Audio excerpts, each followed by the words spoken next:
quand je parle de créateur de possibilités, c'est juste de regarder pour chaque personne sa possibilité. T'sais, au fond, c'est que chaque personne a une situation financière différente, a un mode de vie différent. Il y en a qui veulent avoir une famille, il y en a qui n'en veulent pas. Donc, si pour chaque personne qu'on rencontre, on peut créer la meilleure possibilité pour elle, je crois que c'est un peu ça que je vais aller chercher. Donc, c'est un peu ça le slogan de notre équipe. De t'apprendre des choses que tu peux faire avec ton argent que tu n'avais même pas idée que c'était possible de faire. Je crois que le travail de conseiller en sécurité financière, c'est à 90% de l'éducation.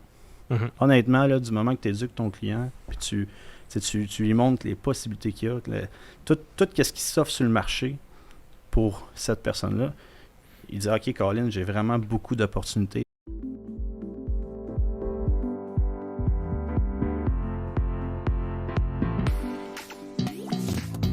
Vous écoutez Les Pros de l'assurance, présentés par Emma Assurance Vie. Bonne écoute!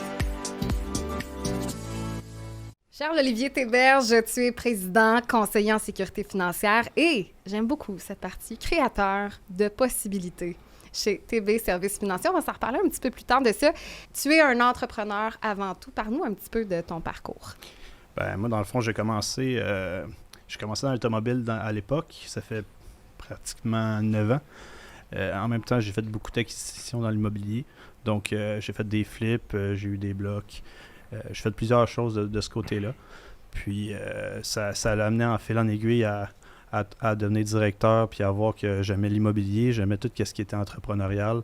Puis, à partir de ce moment-là, j'ai eu comme une opportunité de me lancer dans cette carrière-là. J'ai toujours voulu être mon patron au bout de la ligne. Je pense que c'est un peu ça le but d'être entrepreneur. C'est pouvoir faire vraiment qu'est-ce qui nous guide, comment je pourrais dire ça, qui nous allume, c'est vraiment de pouvoir performer comme on le sent, puis pour soi-même. Puis suivre ton feeling, ton instinct. Exactement. Ça, est-ce que c'était présent depuis que tu as eu des expériences en immobilier ou même dans l'enfance? Je crois que ça a toujours été... Ça, je crois que tu nais avec, ou c'est emblé en toi.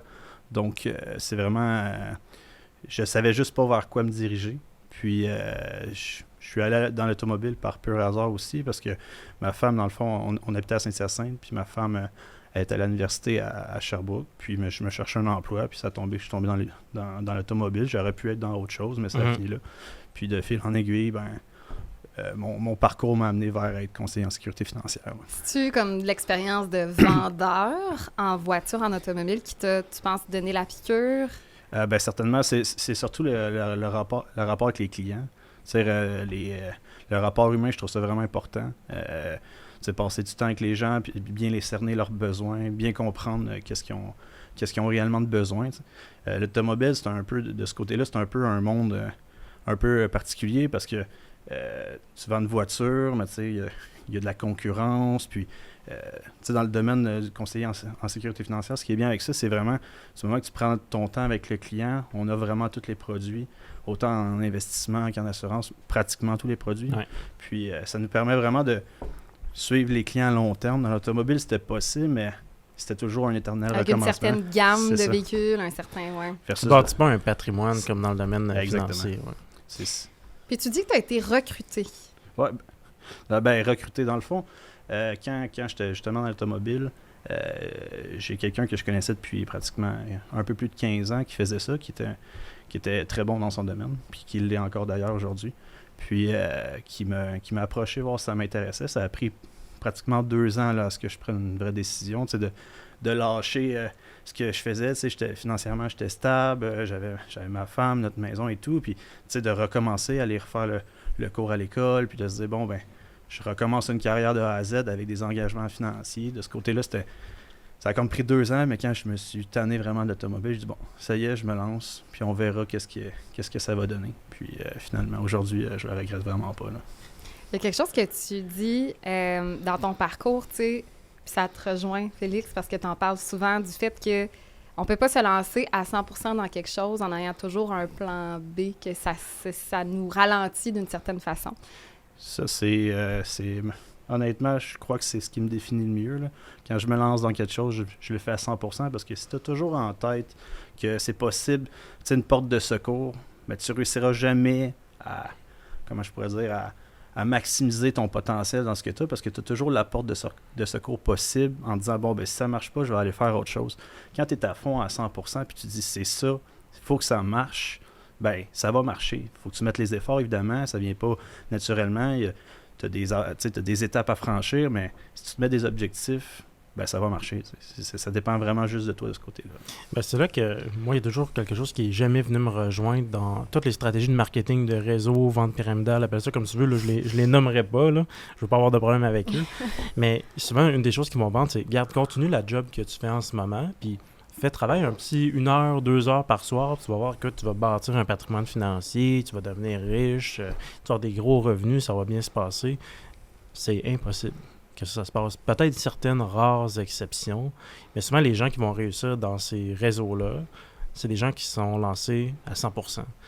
Heureusement, le métier de conseiller, c'est vraiment difficile de faire 2 métiers en même temps que celui-là, parce que c'est tellement un métier qui est demandant pour tes clients, arriver prêt à tes rendez-vous, booker tes rendez-vous. On a tellement des exigences de formation continue, tu n'as pas le choix un peu de te lancer à 100%. Mais il faut qu'il soit prêt à le faire. Fait que, le fait que tu as pris 2 ans de réflexion, je pense que c'était un bon move. Parce que si tu t'avais lancé plus tôt, est-ce que tu t'aurais lancé autant à 100%? Peut-être que oui, peut-être que non. Mais une chose est sûre, après 2 ans, tu savais pourquoi tu faisais ce changement-là. C'est exact. J'aurais pas pu mieux le résumer. C'est exactement ça. Si tu prends le... C'est ça. Si tu y vas pas à 100%, je crois que c'est comme pas possible de réussir puis de se dire, bon, ben... Justement, là, avec la porte de sortie, c'est facile, surtout quand tu es tanné de ton travail actuel, je pense que c'est encore pire parce que tu n'as pas envie de retourner à tes vieilles amours, qu'on pourrait appeler. Tu n'as pas envie vraiment de t'en aller vers ça. Donc, je pense que... C'est une sécurité tout à fait. Qui t'empêche d'avancer vraiment. Là. Tout à fait. Puis tu disais aussi... l'importance de choisir le type de client. On a eu quand même quelques invités ici qui ont leur créneau en particulier. Le tien, ça serait quoi? Je suis pas mal plus avec les entrepreneurs, je dirais, propriétaires d'entreprises. C'est plus mon style de client. Ça me rejoint. C'est aussi simple que ça. Nous, comment on a fonctionné, j'ai fait plusieurs acquisitions de courtiers, de clientèle, ouais, exactement. Okay. Puis, il y a de tout là-dedans. Là. Il y a autant monsieur, madame, tout le monde, des personnes âgées, des propriétaires d'entreprises. C'est pour ça que notre cabinet, ce qui est bien, c'est qu'on est 5 conseillers, puis on s'attribue un peu les clients qui nous ressemblent un peu plus. Donc, justement, pour offrir un meilleur service à la clientèle. Puis, OK, fait que vous la segmentez. Après la question, vous la segmentez en fonction des intérêts de tout le monde. Exactement. Fait que vous êtes tous des conseillers, dans le fond, que vous êtes très complémentaires entre vous. Là. C'est le but de notre cabinet. Moi, je crois que c'est impossible d'être excellent dans tout. Là. C'est mieux de te perfectionner, d'être vraiment bon dans un secteur, parce qu'il y a tellement de secteurs dans notre domaine, c'est incroyable. Là. Quand tu rentres dans ce domaine-là, c'est fou. Là. Tu ne pourrais jamais penser que c'est possible de faire tellement de choses différentes. Tu pourrais te concentrer juste à faire des RIE, tu pourrais te concentrer juste à faire de l'assurance partnership, juste de l'investissement. Tu sais, il y a tellement... Puis encore un investissement, tu as les fonds communs, les fonds distincts, tu sais, puis là, on est les grandes familles simples, on va dire, mais ça, tu peux aller plus profond. Ah, ben oui, tu peux aller beaucoup plus profond que ça, mais c'est tellement vague que si tu te spécialises pas, je crois que personnellement, tu pourras jamais exceller parce que tu vas être un bon conseiller. Un généraliste au lieu d'être un spécialiste. C'est exactement vers là que je m'en allais.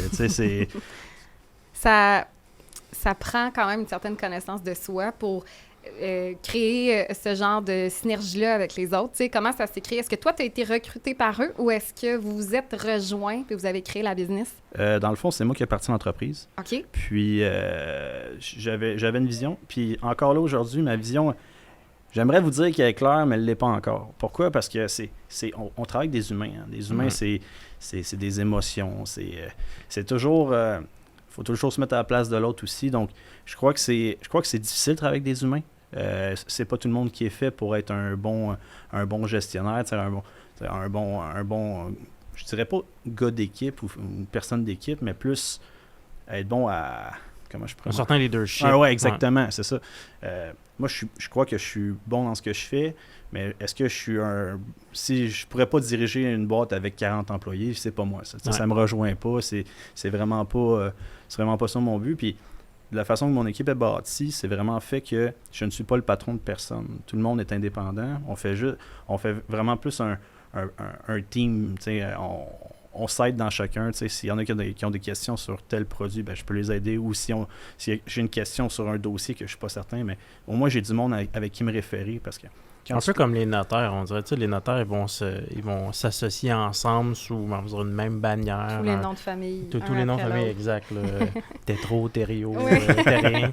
Fait qu'ils vont s'associer ensemble. C'est un peu ça que vous avez fait. Il n'y a personne qui est le patron d'un. Vous prenez des décisions communes. Des partenaires. Mais quand vient le temps, quand même, des fois, il faut trancher. Là. Est-ce qu'on le signe ou pas, le bail commercial? Est-ce qu'on change l'image de marque? Est-ce qu'on le fait, ce partnership-là?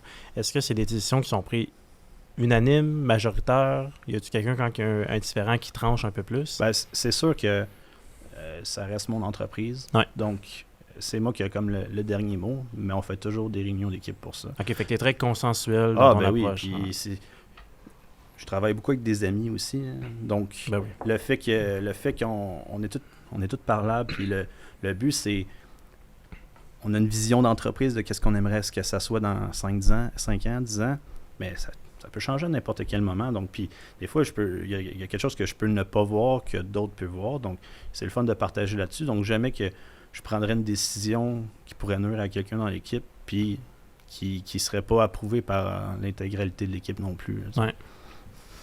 Vous êtes dans le titre, donc, ça dit créateur de possibilités. Mm-hmm. Qu'est-ce que ça veut dire exactement? Ça veut dire beaucoup de choses.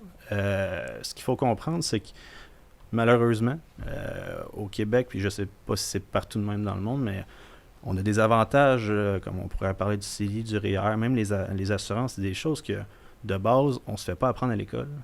Donc, tu peux bien aller au cégep ou finir ton secondaire, puis tu sors de là, puis tu ne sais pas vraiment dans quoi il faut investir. Donc, juste faire un budget, c'est tellement pas démontré. Tu sors de l'école, tu ne sais pas vraiment c'est techniquement nos parents qui devraient faire ça, mais c'est tellement souvent les mal conseillés aussi. C'est tabou. Est-ce que vous savez comment vos parents ont dans leur compte de banque? La réponse, c'est non. Parce qu'au Québec, on n'a pas cette mentalité-là de discuter avec la famille. Puis le nombre de clients que les parents sont plutôt fortunés et qui n'ont rien montré à leurs enfants de ce côté-là, c'est incroyable. Ouais. Donc, quand je parle de créateur de possibilités, c'est juste de regarder pour chaque personne sa possibilité. T'sais, au fond, c'est que chaque personne a une situation financière différente, a un mode de vie différent, pas nécessairement, il y en a qui veulent avoir une famille, il y en a qui n'en veulent pas. Donc, si pour chaque personne qu'on rencontre, on peut créer la meilleure possibilité pour elle, je crois que c'est un peu ça que je vais aller chercher. Donc,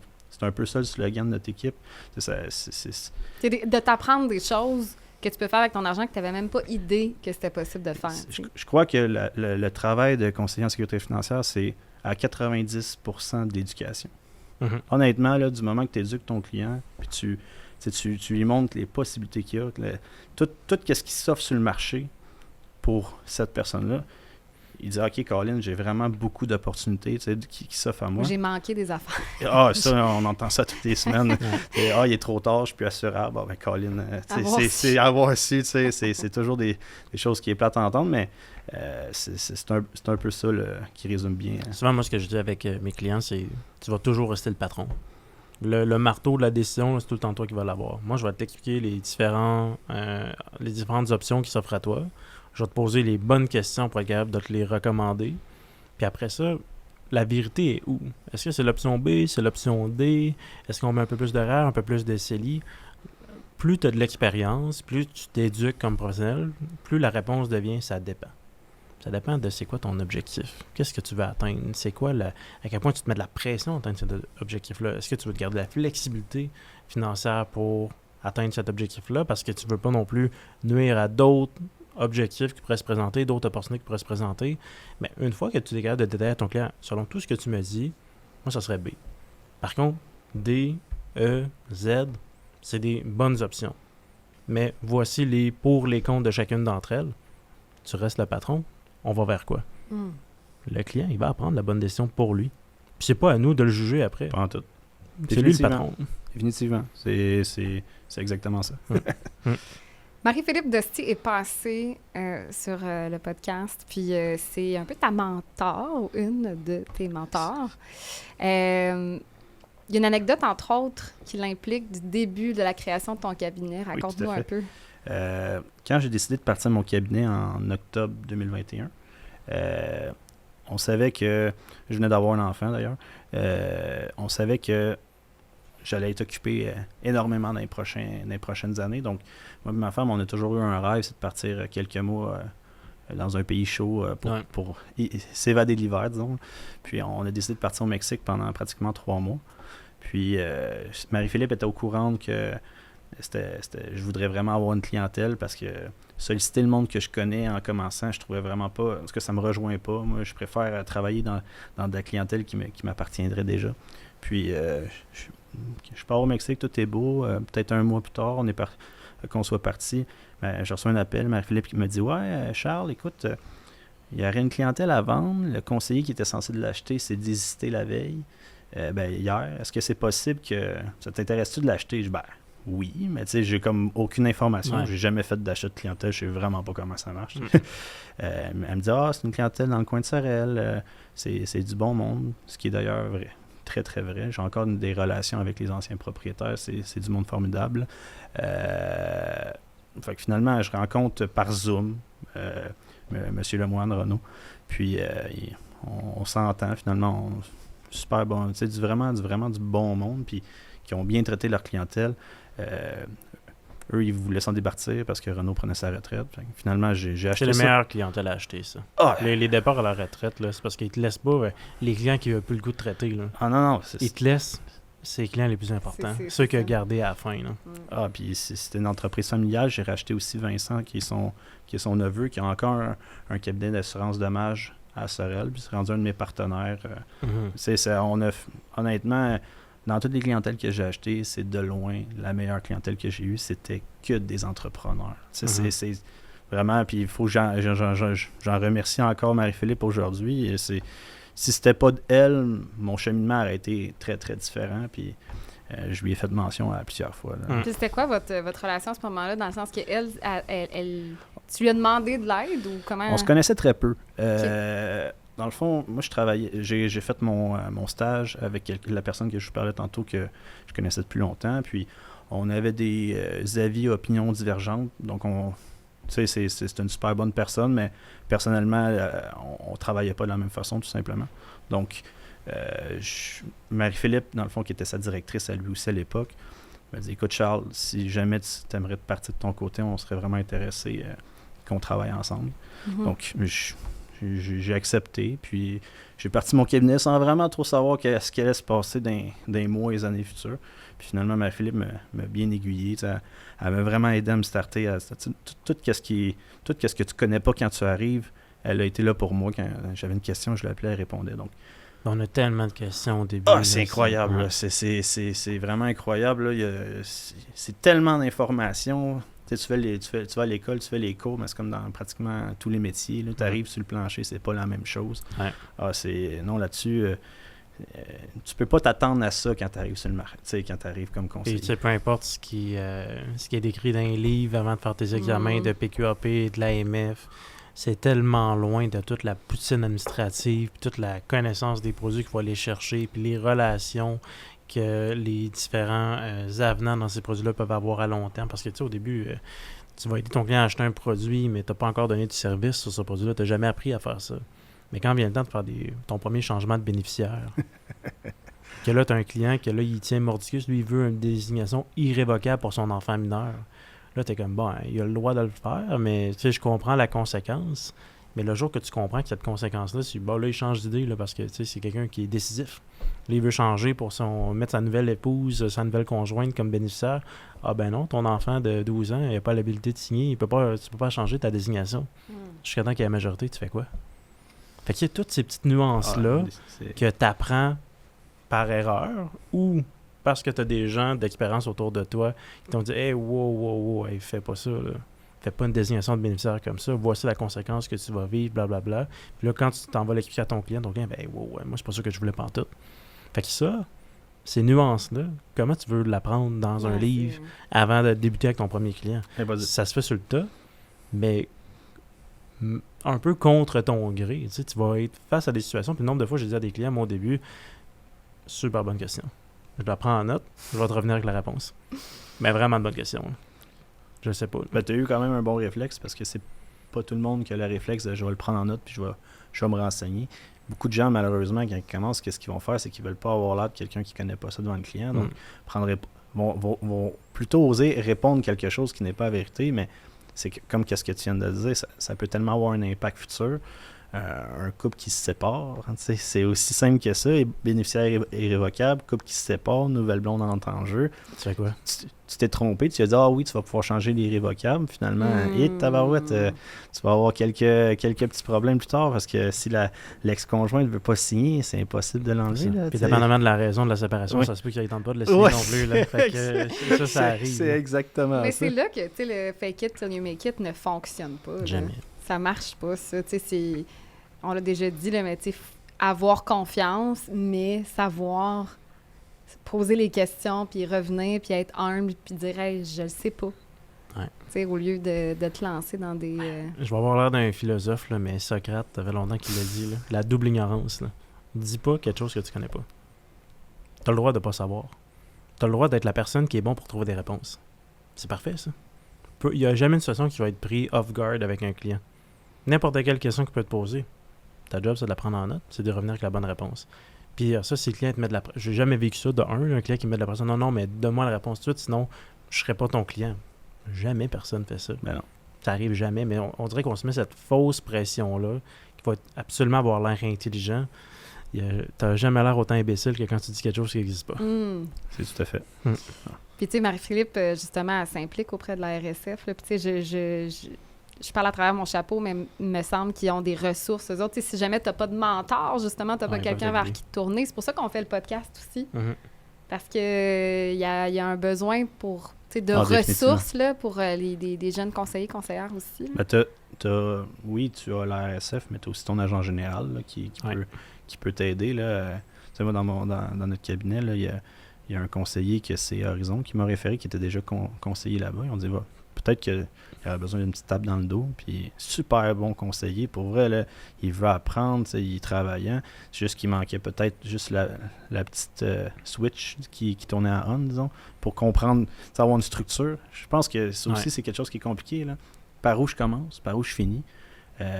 Quand je fais une rencontre avec le client, est-ce que c'est censé te prendre 15 minutes? Est-ce que c'est censé te prendre 3 heures? Tu sais, je sais pas au début. Là. C'est ça, c'est de faire sa routine. Puis des fois, quand il n'y a jamais personne qui t'a montré à faire la routine, puis tu te dis, je pars par moi-même, mais tu t'es planté. Mais on se plante toutes, puis encore, dans 20 ans, on va se planter encore. Mais c'est correct, c'est juste de ne pas répéter les mêmes erreurs. Puis c'est justement, lui, on est en train d'y faire une structure pour qu'il puisse grandir de tout ça, puis prendre l'expérience aussi. Puis ça, là-dessus, honnêtement, on est chanceux. Là. Les agents généraux, généralement, sont avec nous. Puis les reps des compagnies aussi. Là, ça, c'est incroyable. Le nombre de conseillers que j'entends ne pas avoir une bonne relation avec leur rep. Caroline, c'est des partenaires d'affaires. Ces gens-là te coûtent à rien. Ils sont juste là pour t'aider. Si tu appelles, ils vont répondre parce que tu leur envoies de la business. Donc, tu sais, c'est gagnant-gagnant. Puis la mauvaise relation, elle vient d'où? Je comprends pas. Ben, il y a des conseillers qui... on rentrera pas trop dans le sujet. Puis on nomme personne. Non, moi, je veux juste comprendre le contexte. Oui, ben, tu sais, on peut pas bien s'entendre tout le monde dans la vie. Non, effectivement. Puis, il y a des très, très bons représentants de compagnie. Il y en a peut-être d'autres qui sont moins bons. Mais sans dire qu'ils sont moins bons, ben, peut-être qu'ils nous rejoignent moins. Donc... c'est ça. C'est juste un clash de personnalité. Je crois que c'est plus un clash de personnalité, effectivement. Ouais. Mais souvent, c'est là qu'il faut comme mettre un peu d'eau dans son verre de vin, là, puis de se calmer un peu. Lui, il a une job à faire. Que sa personnalité fit ou pas avec la tienne, on te demande pas d'être son meilleur ami. Si tu as besoin d'un conseil X avec la compagnie Y, puis que ce représentant-là, tu as moins d'affinité personnelle avec lui, ben professionnellement, le cadre... Je vois pas comment tu pourrais ne pas t'entendre professionnellement avec... les gens dans l'industrie sont tous très professionnels. Bon, il y en a des fois qui ont des styles qui te rejoignent moins, mais c'est pas grave. Toi, tu as posé une question, tu as demandé de l'aide, il t'a fourni la réponse adéquate ou non. Si c'est pas adéquat, ben, tu demandes une précision. Tu lui dis non, c'était pas nécessairement la réponse que je cherchais. Tu détailles un peu mieux ta problématique, puis là, il va t'aider. C'est leur job de faire ça. Puis eux, comme nous, quand ils n'ont pas la réponse, hey, bonne question. ils se prenaient en note, puis ils vont aller la chercher. C'est un peu leur job de faire ça. Parce que dans les autres ressources que tu vas avoir dans le domaine, tu l'as dit, tu as la RSF, tu as ton agent généraux. Première ressource que tout le monde devrait appeler, c'est son agent généraux. Là. Ils ont des gens au développement des affaires, ils ont des conseillers qui ont de l'expérience dans ce réseau-là. Ils peuvent te faire des belles intros pour des mentors. Les reps des compagnies d'assurance, de placement. Moi, j'avais plusieurs de mes mentors qui étaient des reps de compagnies avec qui, encore aujourd'hui, j'ai des super de belles relations, que ça a évolué au niveau personnel. Mais après ça, dans tous les événements qu'on a de formation, là, il y en a plein, là, c'est l'automne. Là. En plus, c'est la fin de la période des UFC. Là. C'est un peu la course. Là. Il y en a plein de gros événements. Il y a un événement avec le Journal de l'assurance qui s'en vient bientôt. Il va y avoir des centaines et des centaines de conseillers. Ben, va te présenter, va faire du réseautage. Ouais. Exactement. Va bâtir des relations. Ah, toi, ça fait 3 ans dans le domaine. Moi aussi, ça fait 3 ans. Crime, toi, tu as 25 ans, tu as fait des clientèles entrepreneurs. J'ai toujours rêvé d'avoir des clients comme ça. Qu'est-ce qui a fait la différence dans ta carrière pour développer cette clientèle-là? Va poser tes questions, remplis ton sac de bonnes idées, de conseils des gens d'expérience. Par ça, fais des follow-up avec eux. C'est comme avec des clients. Moi, mes meilleurs mentors, ça ne s'est pas passé juste avec une conversation. On a eu une bonne conversation. J'avais ses coordonnées. Je l'ai appelé, j'aimerais ça aller déjeuner. Je te l'offre le déjeuner, on s'en va chez Cora déjeuner. Ça te tente-tu? La nourriture gratuite, là, ça marche tout le temps. Qui ne veut pas un déjeuner chez Cora? Ouais. Puis quand tu passes 1 heure avec quelqu'un, tu allé déjeuner avec, tu as développé une relation, j'ai acheté des clientèles comme ça. Non, mais ça s'appelle c'est du réseautage. Bien jouer ses cartes. Ouais. Et également, peut-être pas dans cette situation-là, mais tu sais, mettre ton ego de côté quand tu disais, clash de personnalité. Okay? Si moi, je comprends l'utilité de cette personne-là dans ma business, je vais être capable peut-être de mettre ça de côté, cette personnalité qui me plaît pas, puis de dire justement, je vais aller prendre ce que j'ai besoin de prendre, puis je vais aller au forum de telle affaire pour aller rencontrer les gens, puis il faut jouer ses cartes, il faut savoir... c'est être intelligent dans ça, là. À vrai dire, si tu le fais pas, c'est là que tu vas perdre des opportunités. Absolument. Ouais. C'est aussi simple. Là. On est quand même, pour les jeunes, on est quand même chanceux parce qu'on est dans un domaine où la moyenne d'âge est assez élevée. Il y a peu de relève pour la quantité de conseillers seniors qu'il y a avec la clientèle, effectivement. Donc, si tu vas dans ces genres d'événements-là, ça va te permettre justement de rencontrer des conseillers seniors qui sont peut-être pas prêts à vendre là, mais quand ils vont être rendus à vendre dans 2 ans, 3 ans, 4 ans, mais ils vont penser à toi parce que justement, tu es toujours présent. Je pense qu'on a fait, notre cabinet, on s'est fait comme, comment je pourrais dire ça, un devoir d'être à tous les événements possibles, que ce soit chez notre agent général, que ce soit avec les assureurs. On a rencontré un paquet de bon monde. On est allé à un forum élite avancé à Las Vegas en mai. C'était incroyable parce qu'on était juste avec des conseillers élites, là. Des conseillers qui ont de l'expérience. On était assis à une table, puis pendant un souper, je me rappelle, il y avait le président Denis Blackburn du Québec, il y avait un paquet de conseillers, des reps de compagnie, puis on discutait, mais ça allait pas d'une discussion banale, on parlait vraiment de business. Niveau de conversation. C'était incroyable, ça s'est rendu à parler de Mozart, là, comme, OK, là, on est vraiment rendu, on est vraiment rendu loin, mais c'était incroyable comme tu prends de l'expérience en ce temps-là, tu les écoutes parler, tu dis, OK, c'est comme ça qu'ils interagissent avec les gens. J'aime ça, on est ressorti de là, j'étais là avec deux de mes deux conseillers de mon cabinet, puis on est ressorti, on est revenu au Québec, on a fait tabarouette, on a comme appris plein d'affaires, on a eu du fun là-bas, c'était super cool, mais on est revenu grindé, si on veut, là, on avait... On énergisé. Ah oui, puis, énergisé. Ce que tu te rends compte aussi, c'est que ces gens-là, que des fois on regarde de haut parce que justement, M. Blackburn, Carly, il a eu du chemin, lui, dans la carrière, puis il a toute une réputation. C'est quelqu'un comme toi et moi. Là. Ah, Denis, c'est un humain, comment je pourrais dire ça, un humain qui est incroyable. Sa personnalité, il a le tour de rendre les gens à l'aise. Puis ça, je m'attendais jamais de ça d'un président d'une si grosse organisation. Et tu l'appelles, il répond, puis c'est comme si ça faisait... Ah ouais, exactement. C'est comme si ça faisait 20 ans que tu le connaissais. C'est vraiment... Non, mais ça doit être ça le secret aussi. Hein? Ah, j'imagine qu'il n'est pas là pour rien. C'est ce que je pense. Non, c'est vrai. Ah ouais. Ça fait partie de puis ça. Je pense pourquoi... surtout dans notre domaine. Parce que dans notre domaine, les gens qui réussissent, c'est les gens qui sont bons à créer des bonnes relations, c'est des gens humains qui ont des bonnes valeurs. Fait que c'est peut-être pas vrai dans tous les domaines, mais souvent, quelqu'un qu'on va mettre sur un piédestal, ben souvent quand on fait ça, on vient aussi se diminuer. Puis ça, c'est le premier élément qui nous aide pas à bâtir de la confiance puis de l'estime de soi. Au lieu de dire, bon, ben regarde, moi je le mets sur un piédestal puis je me diminue, j'ai envie d'y parler, j'ai envie d'aller découvrir sa carrière, qu'est-ce qu'il a fait. C'est un peu comme ce qu'on fait avec le podcast. C'est quoi ton parcours? Qu'est-ce qui t'a amené dans le domaine? Je te vois pas au-dessus, en bas. Tout le monde qui arrive au micro on est tous à même table, on a tous pris notre douche un matin, puis j'espère! Ben, écoute, j'essaie le plus souvent possible. Ben, on essaie, ben, après ça, de juste créer une connexion, puis de parler, puis d'échanger.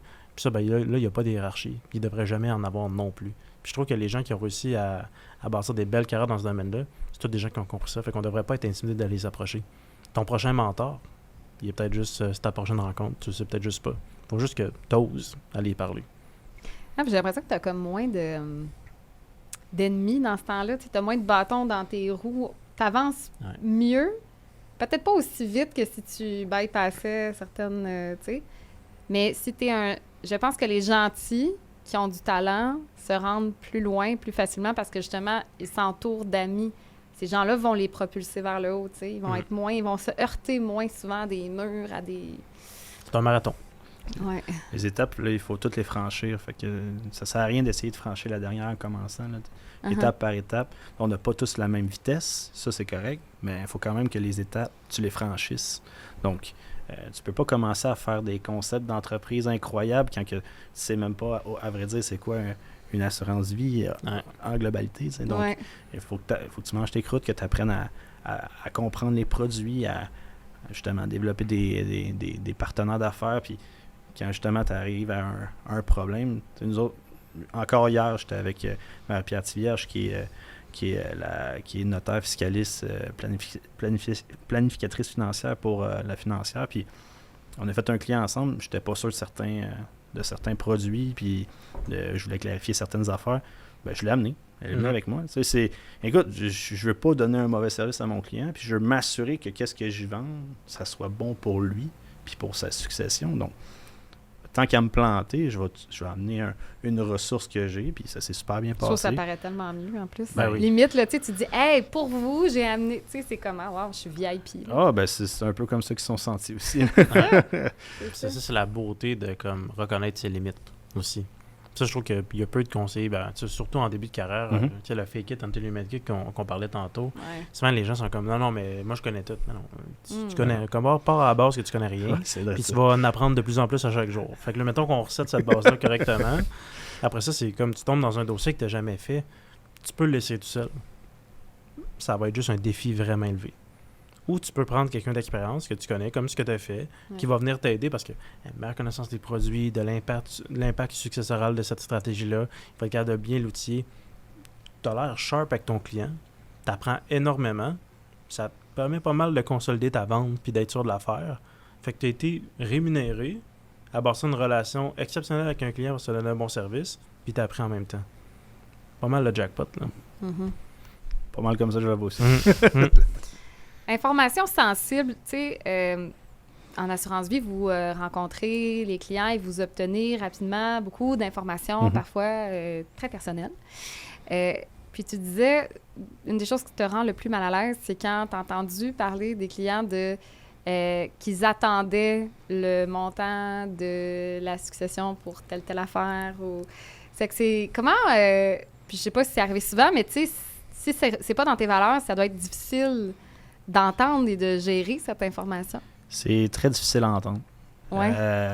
Honnêtement, là, puis c'est arrivé à plusieurs reprises. Là, selon la richesse de la famille, on dirait qu'il y a plus... là, je veux pas généraliser, là, mais à ce que j'ai pu voir, plus que le patrimoine familial était gros, plus qu'on entendait des histoires d'horreur. Je vous conte une anecdote, c'est assez incroyable. La famille a quand même sont assez aisés. Ils donnent un cadeau à Noël à chaque enfant. La personne que je parle a deux enfants, deux filles. Puis donne chacun une enveloppe avec de l'argent dedans. Mais rendu à la maison, le conjoint dit « On est mariés, donc j'ai le droit à la moitié de qu'est-ce que tes parents t'ont donné comme cadeau de Noël. » Là, à cause de ça, à chaque année maintenant, il faut que les parents donnent l'argent caché, puis pas à Noël, à cause que si le conjoint le saurait, Mais là, des histoires comme ça, une et une autre, puis le client te compte ça, tu te dis tabarouette, ça donne bien aucun bon sens. Ouais. Dans la vie, là, sois fier. Moi, c'est comme ça que je le vois. Sois fier, travaille pour ton argent. Attends pas que quelque chose arrive du ciel. OK, t'es né dans une famille aisée. Tu sais qu'il va y avoir de l'argent, puis qu'il va y avoir que tes parents prennent des arrangements pour te faciliter la vie par la suite à leur décès. Mais est-ce que tu peux être fier un peu, puis travailler pour ton argent, faire quelque chose? Si c'est une entreprise familiale, puis tu veux t'impliquer, implique-toi. Tu sais, moi, c'est un peu comme ça que je le vois. Donc, des histoires comme ça, je l'ai entendu un et un autre, puis à quel point que l'argent, ça amène des conflits familiaux. C'est incroyable. T'sais, l'argent, là, ça va exacerber tes défauts et tes qualités. Fait que c'est sûr que si t'es quelqu'un qui est plus greedy, radin, ben, plus qu'il y a d'argent, plus tu vas l'être. Fait que c'est ça qui est souvent dommage. Puis comme conseiller, on est comme confronté à ce genre de confidence-là. Puis là, comment tu réagis par rapport à ça? T'sais, notre but, on se dit, t'es pas un conseiller matrimonial. Là. Ton but, c'est pas de la conseiller sur la qualité de sa relation, puis qu'est-ce qu'elle devrait rester ou pas là-dedans. C'est de dire, bon, ben, comment je peux accueillir ça sans jugement, puis de l'aider à naviguer cet environnement-là, au meilleur de tes connaissances financières. C'est ça. Toi, la job, c'est gérer la portion financière. C'est ça. Oui. Mais ça va souvent au-delà. Ouais, ça va au-delà, mais ça. Qu'est-ce que tu veux répondre à ça quand tu te fais compter ça? Honnêtement, il y a en tout cas, dans ma tête, il n'y a aucune bonne réponse. Là. Je ne commencerai pas à te donner mon opinion personnelle parce que je n'ai pas à m'interférer dans ta 100%. situation familiale. Mais en même temps, tu entends ça, tu te dis, là... En fait, c'est triste. C'est triste, puis c'est ça. Moi, c'est vraiment une partie que... Je pense que c'est la partie que j'aime le moins de mon travail quand j'entends des situations de même.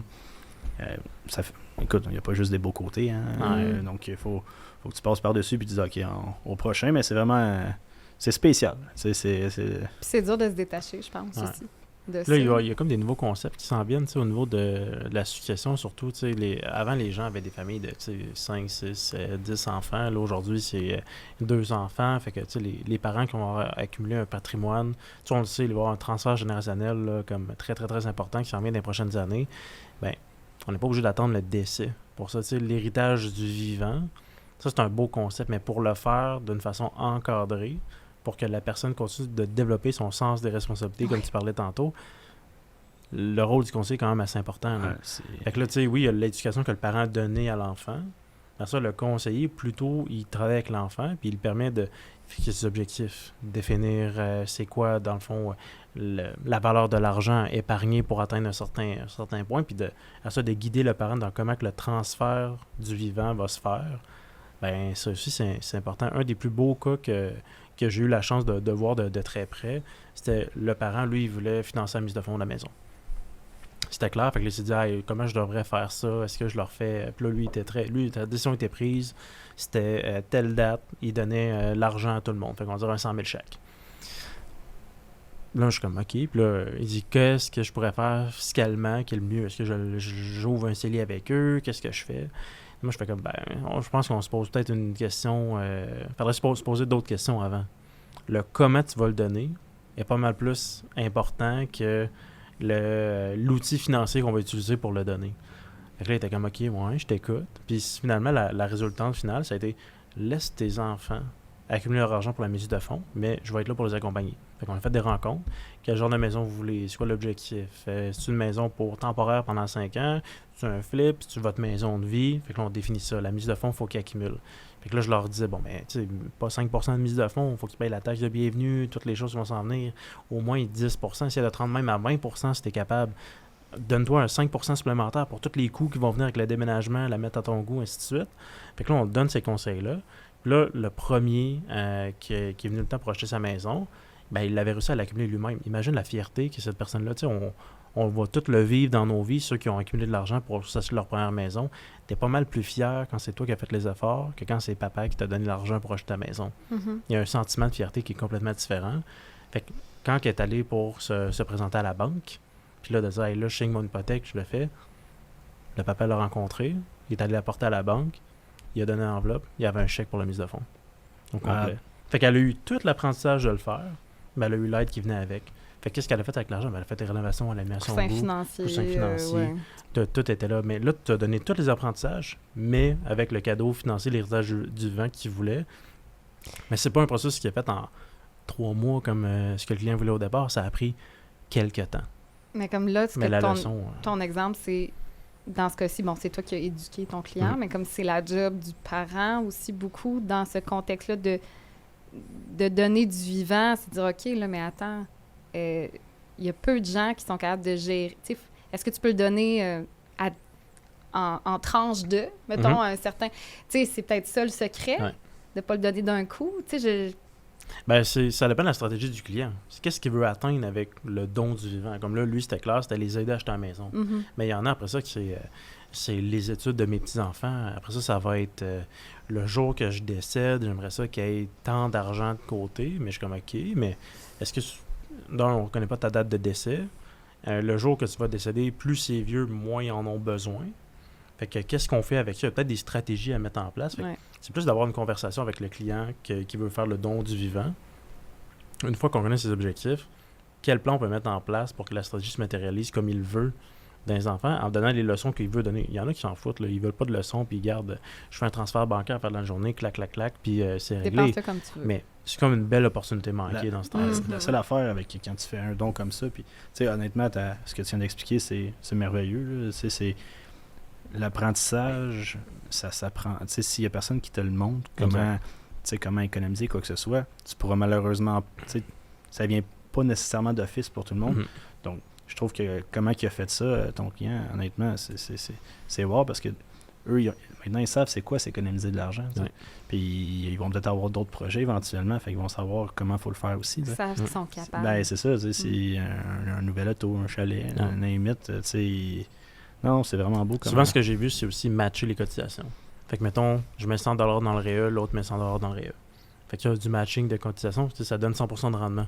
Mais si tu fais pas d'efforts, t'as rien. Ah oui. Si ton frère, lui, fait tous les efforts, toi, t'as fait pas, lui, il a tout, toi, t'as rien. Fait que, faut juste mettre des mécanismes en place qui permettent de développer, en fond, le bon transfert. Le transfert générationnel de richesse, faut qu'il soit accompagné avec un transfert éducationnel. Puis ça, c'est le rôle du conseiller de faire ça. Parce que le client, souvent, il est émotif. Puis on le sait, même nous, là, tu as un enfant, j'en ai un aussi, je vais être le pire conseiller financier pour lui, c'est sûr. Très fort, probablement. Ouais, tout ce qu'il va faire, je vais trouver que c'est une mauvaise décision. Puis je vais tout le temps vouloir mettre mon petit grain de sel là-dedans. Comment je peux prendre un certain détachement? Ben, c'est là que le professionnel vient aider aussi, là. Sans s'interférer dans la relation, autant de couple que la relation familiale. Qu'est-ce qu'on peut mettre en place pour comme, les aider à atteindre l'objectif? C'est ça notre rôle. Puis ça, je trouve que ça va être un nouveau skills qui va être à développer dans le domaine avec tout le transfert générationnel qui s'en vient. Puis là, on parle de 100 000, mais 5 000 $ là, pour bien des familles, là, ça change tout. Ben, oui, absolument. Mais je crois qu'il y a quand même, tu sais, vous voyez, vous faites un podcast, puis il y en a de plus en plus des podcasts, puis je crois qu'il y a de l'information, c'est beaucoup plus accessible que c'était à l'époque. Donc, je sais pas, mettons la génération de nos enfants, comment que ça va être perçu, comment qu'ils vont s'éduquer de ce côté-là. Mais je crois que tant qu'à être ces tablettes, ordinateurs et tout, si on peut amener à un certain contrôle sur... Tu pourrais-tu t'éduquer un petit peu? Sans nécessairement d'être sur... le divertissement. Exactement. Est-ce que, tant qu'à être sur les applications, est-ce que ça tenterait de t'éduquer un peu? Je crois que c'est un effort parental qui devrait être pris par tellement de familles.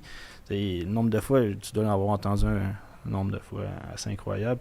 Moi, je ne prendrais pas d'assurance. Mes parents ne l'ont pas pris. Ils n'ont pas mis. Je ne mettrais pas d'argent dans REE pour mes enfants. Moi, mes parents n'ont pas fait ça pour moi. Ben oui, mais là, tu es en train de répéter la roue. Est-ce que c'est vraiment ça? Tu veux la casser? Tu veux bâtir quelque chose? Je crois que c'est important de prendre du temps avec nos enfants pour ces affaires-là. Ben, pour tout, mais... Ben, c'est là de prendre le temps de parler des objectifs. Ben oui. C'est quoi l'objectif que tu vas atteindre? C'est-tu répéter ce que tes parents veulent faire? C'est ça, hey, fine. Moi, c'est correct. Ma job va s'arrêter assez rapidement. Mais si tu as d'autres objectifs, mettons, tes objectifs personnels à toi, c'est lesquels? Bon, après ça, est-ce que ce que tes parents ont fait match les objectifs que toi, tu as pour ta famille? Oui, non, ben après ça, on s'adapte et on va cheminer à partir de ce moment-là. Mais il y a une des choses que tu as dit de comme... sais, dans comme aider là, son enfant à grandir puis l'éduquer. Il y a un entrepreneur, Patrick Bet-David, aux États-Unis, qui lui avait une business de services financiers en plus dans notre domaine. Il a réussi super bien. Je pense qu'il a vendu son entreprise quelques centaines de millions. Quelque chose comme 300-400 millions là, US. Là. Lui, on s'entend ultra fortuné. Ses enfants, là, papa, là, il peut payer tout ce qu'ils veulent. Est-ce que c'est ça qu'il fait? Non. Lui, la chose qu'il fait, puis ça, moi, je vais essayer de le faire avec mon enfant, là. Il s'en va au magasin, puis là, il s'en fait « Hey, t'as-tu vu telle voiture? Je la veux. Hey, tel jeu vidéo, la nouvelle console, un nouveau téléphone cellulaire. » Il les achète. Il achète tous les jouets. Puis, il y a un système dans sa maison de tablettes.